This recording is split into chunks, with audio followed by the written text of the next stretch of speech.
Have you ever wondered what it would be like if Stephen King wrote a book about fairy tales? Well, lucky you, because he did.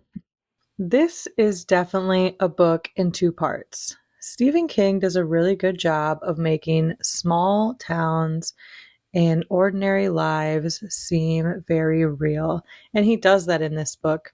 I was genuinely interested in Charlie just helping this old man and his dog. Now, having said that, things kind of go off the rails, of course, when the fairy tale part of the story happens.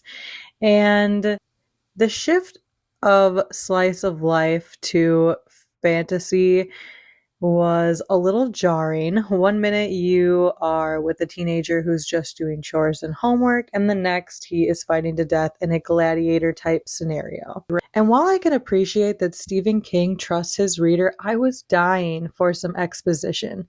For example, when he first gets to the fairy tale world, he goes to three different characters' houses in succession, and you get a little piece of exposition at each one, but it dragged on, and that made the middle of this book a little insufferable. Now, I did grow to love Empis and the characters, but I can see why people feel a little disconnected from the second half of this book because Empis and the characters in it are just not as well fully fleshed out and developed as the first part of this book is, which is really disappointing because I feel like there was a lot of potential there.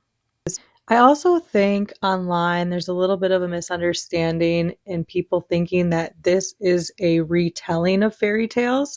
And as much as I wish that was true, that is just not the case. This is very much Stephen King's take on a fairy tale. And while there are subtle throwbacks to the fairy tales we know and love, this is really just not that. Also, of course, a common theme in Stephen King's books that we often see is a relation of sex and coming of age. And unfortunately, this story is not an exception to that. Charlie is a minor, and I think the use of that theme and, of course, some references to genitalia was just not needed and didn't serve the story in any way. Having said that, I don't think this is a bad book at all. I gave it 3.5 stars. I really love Charlie as a protagonist, and when Stephen King's writing is on, it is on. So, have you read this one? Let me know what you think. I see that it's pretty decisive online. If it's on your TBR, what drew you to it? Let me know.